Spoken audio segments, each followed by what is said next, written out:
morning and welcome to another episode of Before Coffee, here with the already awake Raj, because I just, I'm glad I don't have to wake him up, because then I don't feel so bad about waking him up. Yeah, my bladder did the work for you. Oh yeah. Thanks, bladder. Hey, no problem, man. Well, I've got you on a pattern now, right? Because I've been waking up for 2 weeks, so now your body's like, hey, shouldn't you be going to the bathroom? You're usually doing that. So now I've got you on a pattern. It's a month early on, so. Yeah, probably. I don't know. We'll see if I make it through the day without conking out. Hasn't happened yet. It's about 3 o'clock. I'm like, all right, nap time. Let me get home somehow. Yeah. I'm all right. Okay, so we'll grab a headline. I'm gonna grab a headline. I don't know what the hell I'm on. Okay. Good morning and good afternoon. Today, on Before Coffee, mistakes made in the run-up to the murders of Dirk Wiersum and Peter de Vries, says OVV. Mistakes made. Blinkin finds receptive leaders in Central Asia where Russia seeks aid. A drought is already threatening northern Italy. Urgent government consultations are required. Murdoch alleges Fox News hosts endorsed election fraud falsehoods. Acknowledges. Did I say acknowledges? And my brain's not working yet. Go ahead. Dozens killed in train crash in northern Greece. A freight train collided with a passenger train at midnight. A number of wagons derailed and caught fire. I'm just going to grab the first headline off the Google News. It's that thing you just grabbed. So, and that and more stuff that I think of off the top of my head on today's Before Coffee.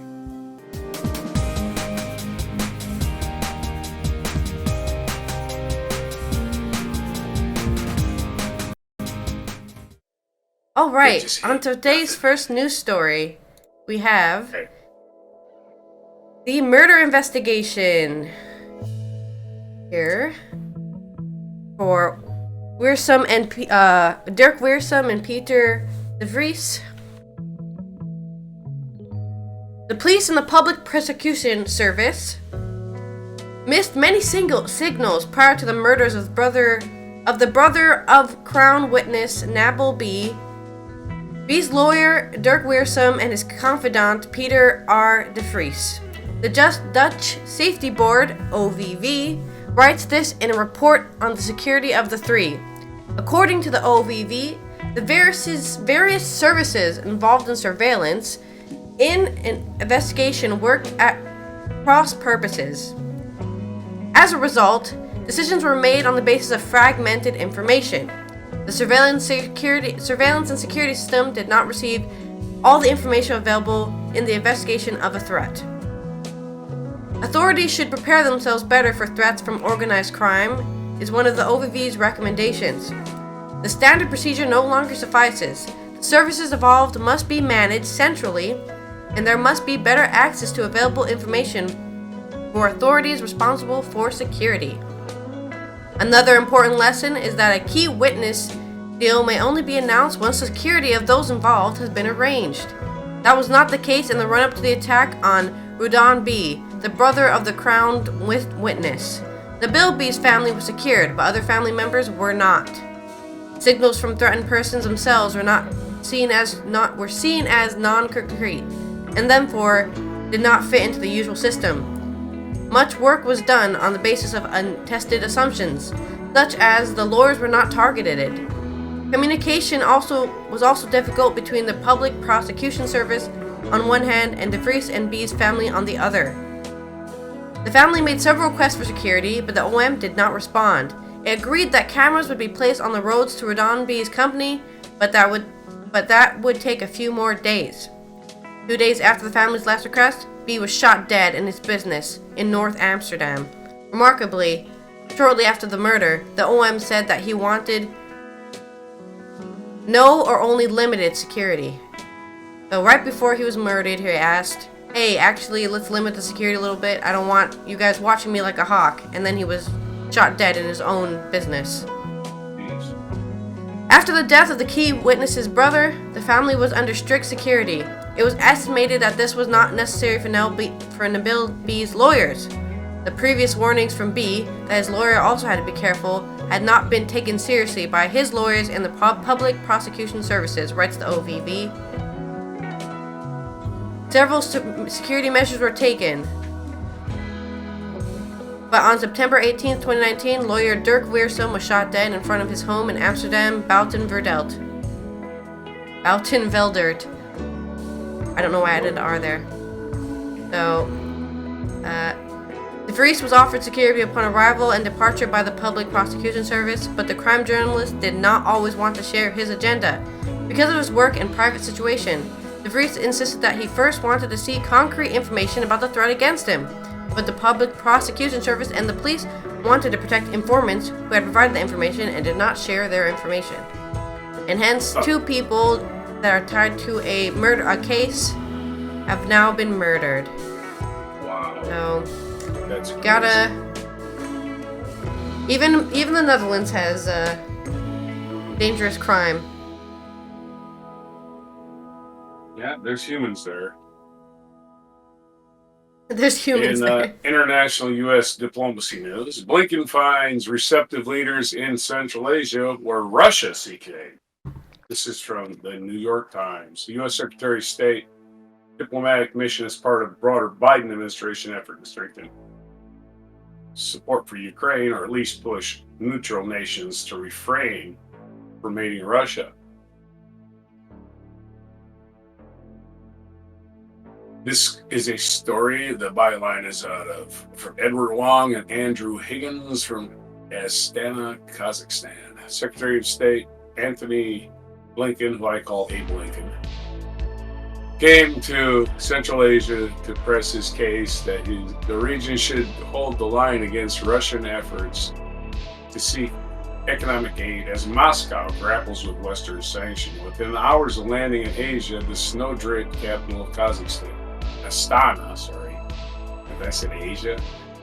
Within hours of landing in Astana, the snow-capped capital of Kazakhstan, he received a sign that the United States had some leverage. The Kazakh president stood next to Mr. Blinken in the Blue Dome Presidential Palace and thanked the Americans for the support for his nation's independence, territorial integrity, and sovereignty.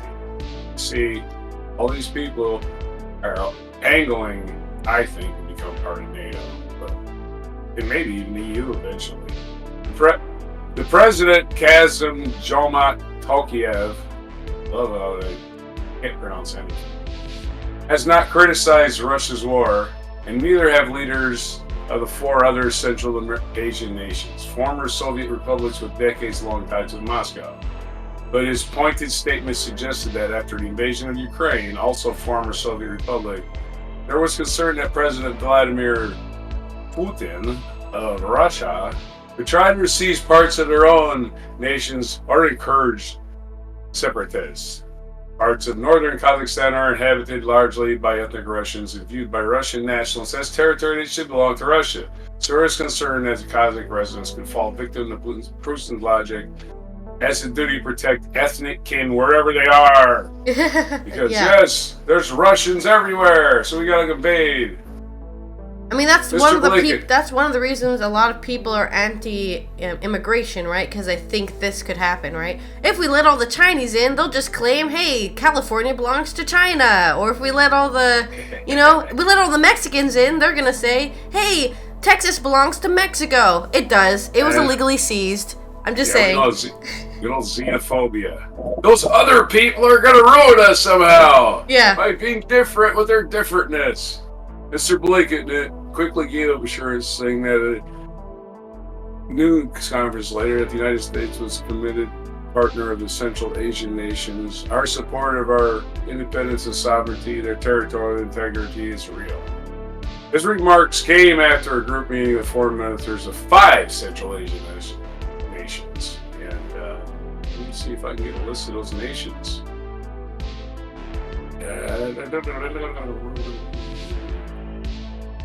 Okay, here we go. He's been visiting Kazakhstan, Uzbekistan,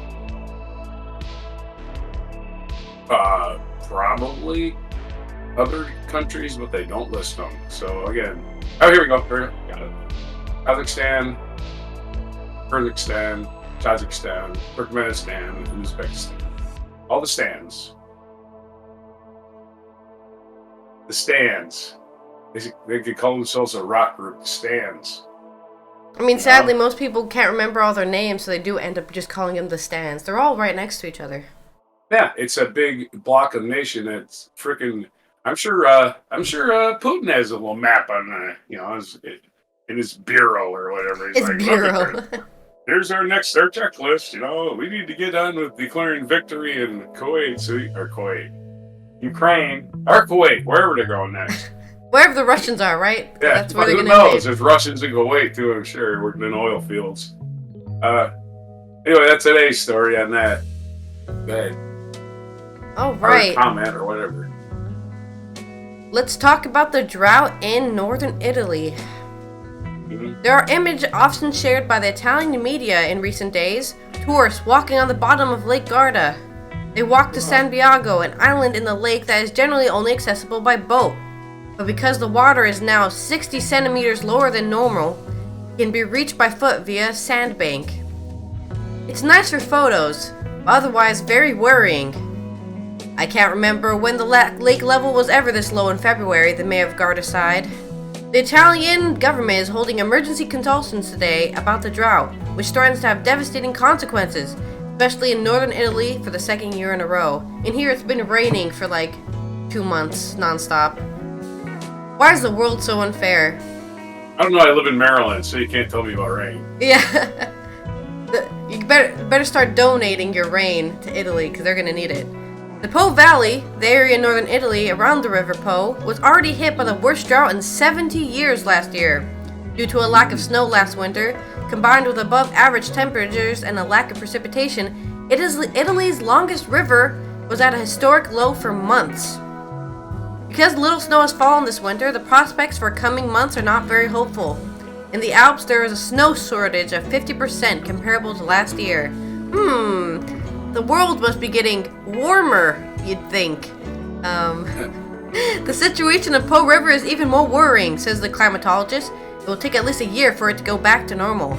Oh yeah, this picture is awful. Maybe I'll save it. Go back to normal. I'll save it to show the picture, because it looks very, very sad. Well, it sounds a lot like situation. Well, Lake Mead's probably filling up now, the one in Las Vegas, because all the rain they're getting in California and the Sierra Nevadas. So Lake Mead might be filling up.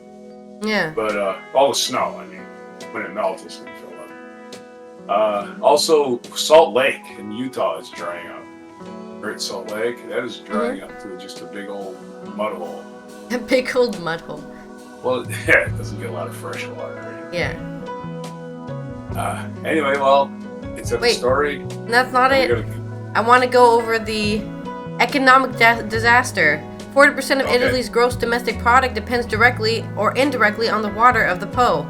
Not only crops such as wheat and rice are grown in fertile river basin, but also cows that provide milk for Parmesan cheese, and the pigs that are processed in Parma ham. No!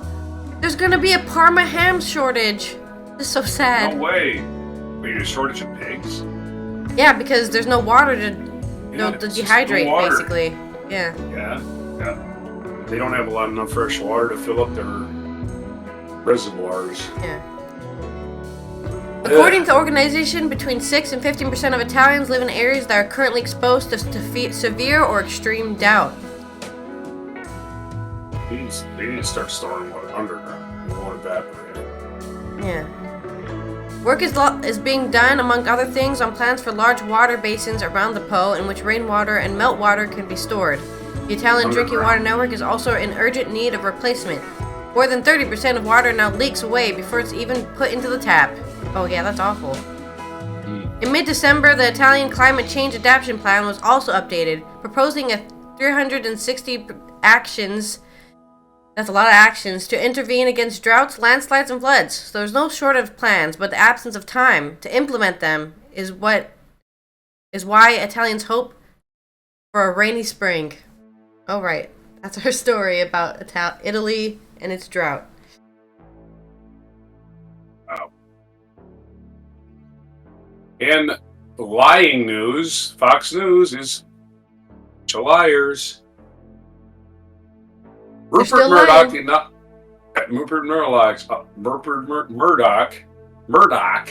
acknowledges Fox News hosts endorsed election fraud falsehoods. Rupert Murdoch, the conservative media mogul, spoke under oath last month in a $1.6 billion defamation lawsuit against Fox. Now again, 1.6 will not bankrupt Fox, but we'll get into that in a minute. Rupert Murdoch, chairman of conservative media empire that owns Fox News, acknowledged in a disposition, sorry, move my camera, that several hosts for his network promoted the false narrative that the 2020 election was stolen from former President Trump and that he could have stopped it but didn't. Court documents released on Monday showed. They endorsed, Mr. Murdoch said under oath, in response to direct questions about the Fox host Sean Hannity, liar, Jeannie Pirro, Lou Dobbs, and Maria Bartiromo, liar. According to the legal filing of Dominion voting systems, I would have liked us to be stronger in denouncing it in hindsight, denouncing it. It was completely false, denouncing it. He should have had it on TV in the first place. Anyway, he added he was also disclosing that it was always dubious of Mr. Trump's claimed widespread voter fraud. Well, good for you. You were dubious about it. Everybody with a brain knew he was full of shit and lying. I was dubious about it. Oh my God. This guy. Asked whether he doubted Mr. Trump, Mr. Murdoch responded, "Yes, I mean, we thought everything was on the up and up." At the same time, he rejected the accusation that Fox News as a whole had endorsed the stolen election narrative. Not Fox, he said. No, not Fox. Mr. Murdoch's remarks were made last month as part of Dominion's 1.6 defamation against Fox, added to the evidence that Dominion has accumulated. It tries to prove a central allegation. People running the country's most popular news network, and we'll stop calling it a news network. It's not news. Entertainment it's lies. Network. It's basically propaganda for one party. It's not news. Stop pretending it's news. Mr. Trump's claims of voter fraud in the 2020 election were false, but progress in many ways in reckless pursuit of ratings and profit. Exactly.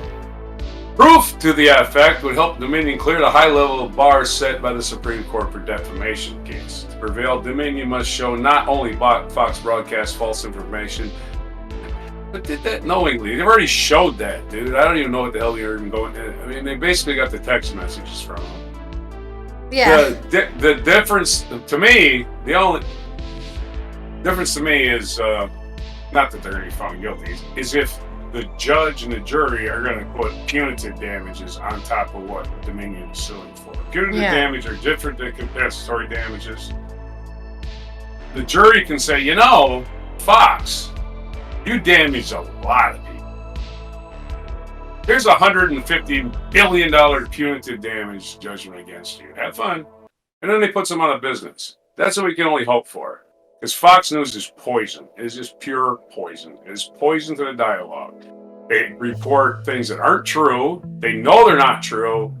They stick with reporting that they're true. They're not even reporting on this court case. If you watch Fox News, you do not know this court case is going on at all. So their viewers are going to be clueless. They're still going to believe all the crap they spew. Their only solution is just pull them off TV completely, just like Canada did. And you want to tell lies, go tell them on YouTube like everybody else. Not on a news network, yeah.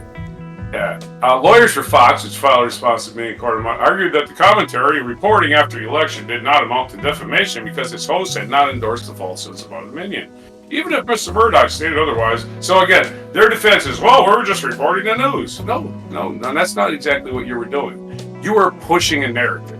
And that's Yeah. obvious. You are pushing a narrative. That's not reporting the news. Silly, silly, silly, silly criminals. And again, Rupert Murdoch is an American. He has no stake. Oh, he's a naturalized American because he's rich and he can afford to do that. But other than that, he's an Australian. He ruined the frickin' media in England where he was there, and he's ruined the media in America completely, totally. And people just think it's one side against the other instead of the actual news. He's completely poisoned every dialogue in America. He's a horrible, horrible man. He's in his 90s, and he's still messing with her. You know, our dialogue. He's a horrible, horrible person in every way. All right, go ahead. Your turn. All right. Now to cover the dozens killed in the train crash in northern Greece. 2 trains collided head-on in northern Greece, causing 4 wagons to derail. 36 people died and more than 80 people were injured, some of them seriously injured. The passenger train was en route from the capital Athens to Thessaloniki when the vehicle collided with a freight train around midnight. That happened near the city of Larissa, about 380 kilometers north of Athens. Rescuers spent all night trying to pull people out of the wreckage. Rescue work continues this morning. Emergency services are massively present, and the army has been called in. According to passengers who survived the accident, the impact threw several travelers through the windows of the carriages. One of the survivors tells local media that the train braked sharply just before the accident, and that he also saw sparks. The teenager eventually managed to escape the train by smashing a window with his suitcase. Some of the derailed wagons have almost been completely destroyed by fire. About 250 passengers left the train unharmed. They were taken to Thessaloniki by bus. According to the Greek authorities, there were many students on the train. The section between Athens and Thessaloniki is Greece's 2 large cities, is the busiest stretch of rail in the country. Wow, what a bonehead move. Yeah. You know, it's the busiest train line, and somehow there's a freight train at the same time as a commute train, going opposite directions. Yeah, I hate to think about crap like that, considering we were just in Greece a couple months ago. Yeah, but I mean, it reminds me of the episode of Breaking Bad. You know, one guy causes 2 planes to crash into each other. You know, it's crazy how much power you have to really mess things up when all you have to do is say, "Hey, train, you know, stop at the nearest crossing because there's another train coming." You know, that's something happened with the switch. Yeah. According to news channel Sky, the first signal points to human error. The 2 railway employees responsible for the section where the accident happened had been questioned by the police. Rail route between Athens and Thessaloniki has been operated by Italy's national railway company since 2017. In that year, he bought the ailing Greek company Hellenic Train. Since there, major trains have been made to the Greek train network, which was in urgent need of modernization. But railway employees tell Greek media that there were nevertheless many problems with, among other things, the electronic coordination of traffic control. Nothing works, says Costa Genoudias, Genidouanas, president of the drivers' union, in response to the accident. Otherwise, the drivers would have seen the red signal and the trains would have stopped 500 meters apart. At the public broadcast to ERT, Genidouanas says that the drivers have to do everything manually, and that they have repeatedly complained about this. Just like before, we drive from one part of the route to another via the radio system. The information is passed from station master to station master. So they're still driving trains like the 1800s, basically. That is just sad, and human error, of course. Well, that's what in the United States we had the chemical crash, and of course the National Transportation Safety Board came out and said, you know, if we had human inspections instead of just technical machines that break down and sometimes fail. If we had human inspections as a backup for all the wheel bearings, we wouldn't have this crash. But deregulation, get rid of that. Of course, the other side, the people who caused the deregulation are blaming woke culture. I just want to scream sometimes. What? I'm like, what? A train crash is caused by woke culture, they say. I'm like, Ow! Oh, come on. People are just suckers in this country, I swear. Okay, in history. We're back to checking out our original 7 black congressmen. And today we're going to talk about Hiram Rhodes. Revels. And this is this guy right there. This guy right on the edge there. Him right there. See him? This guy. A little higher. He's from Mississippi.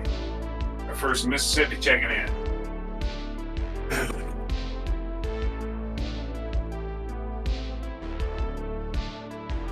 A free man his entire life, Hiram Rhodes Revels was the first African American to serve in the U.S. Congress. Why does it say he was a third first when he was a third? This is very confusing.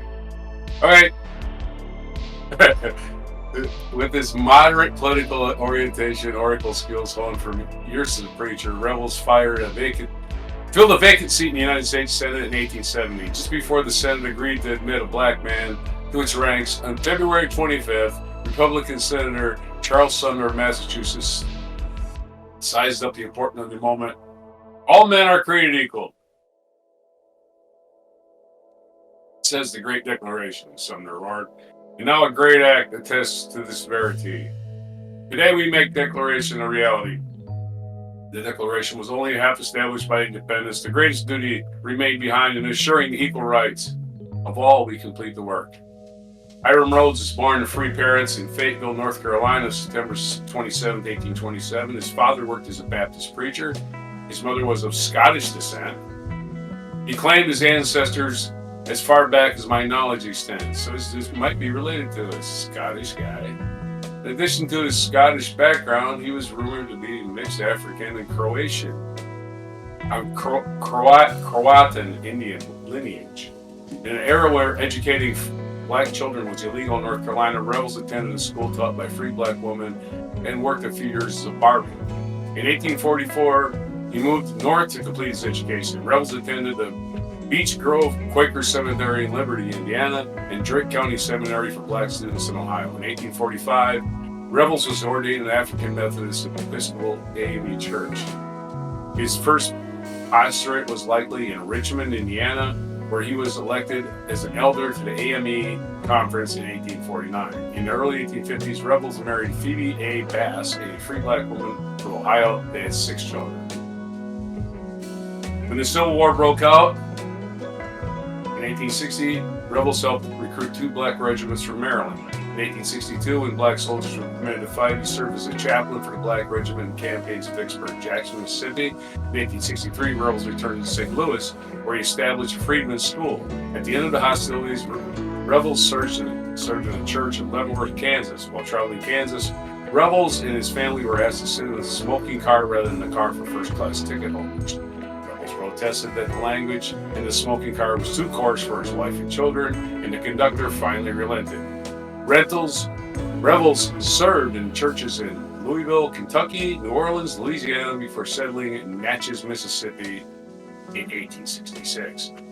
Before the Civil War, fewer than 1,000 free black men in Mississippi had access to basic education. Thus, leadership from freedom such as Revels became vital in the Republican Party for rallying new electorate in the post-war years. Oh, let's go to post-war.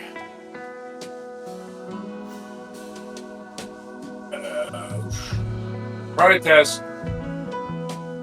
He was elected. Okay. The primary test in the new elected Congress was to fill U.S. Senate seats. In 1861, Democrat Albert Brown and future Confederate Jefferson Davis both vacated their Mississippi U.S. Senate seats when they states seceded from the Union. When their terms expired in 1865 and 1863, respectively, their seats were not filled and remained vacant. In 1870, the new Mississippi state legislature wished to elect a black man to fill the remainder of one term due to expire in 1871 for the seat once held by Brown, but was determined to fill another unexpired term in 1875 with a white candidate.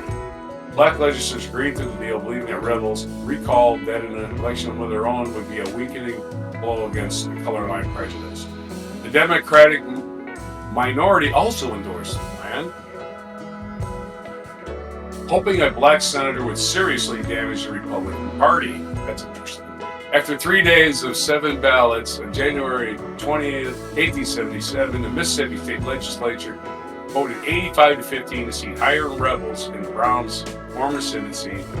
So he was chosen by the legislature, not by a vote, which is very interesting. But it was a compromise because he could hold his seat until they could fill it with a white guy.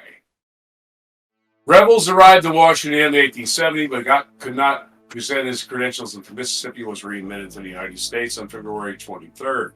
Senate Republicans were sought to swear in Revels immediately afterwards.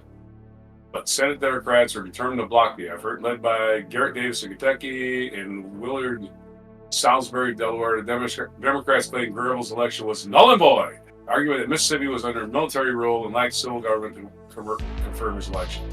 Others claimed Revels was not a U.S. citizen until the passage of the 14th Amendment in 1868, therefore ineligible to become a U.S. senator. Oh my God. Senator Republicans rallied to his defense, though. Revels would not fill Davis' seat. The symbolism of black man admission to the Senate after the departure of former president of the Confederacy was not lost on the Republicans. And let's get to he died of a stroke in Aberdeen, Mississippi in 1901 while attending a religious conference. Revels retired in 1882 and returned to his former church in Holly Springs. He remained active in the religious community, teaching theology at Shower University in Holly Springs, Mississippi. And that's the history of Hiram Rhodes Revels, the third recognized American black congressman.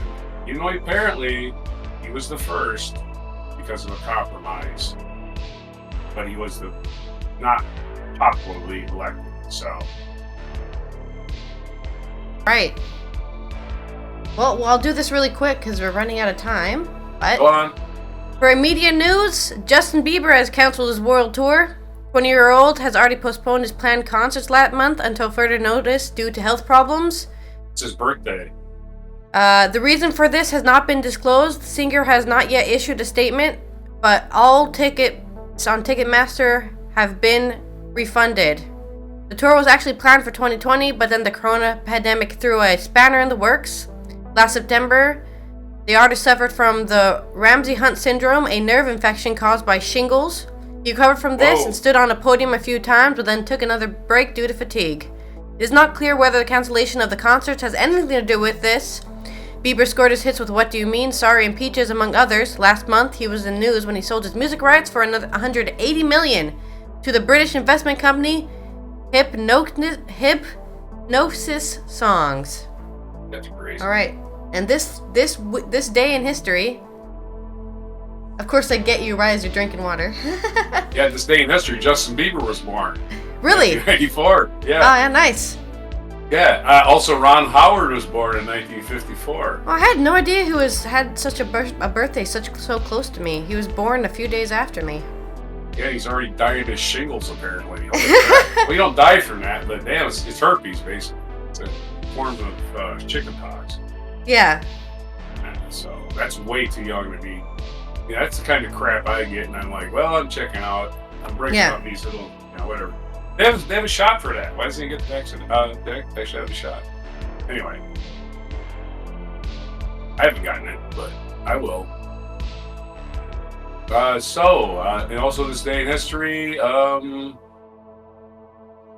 Yellowstone Park was established as the world's first national park in 1872 by President Ulysses S. Grant. I think the Peace Corps was established from John F. Kennedy in 1961.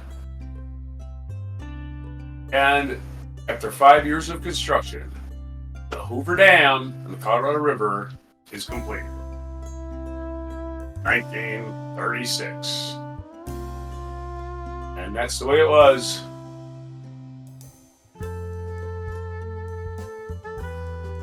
That has been Allison from Europe, talking about tragic droughts and train crashes. Roger, totally grabbing stories at random as I woke up this morning. Hope to see you tomorrow for some more exhilarating news. Have a good afternoon and morning wherever you are. See you next time. Right. Next time.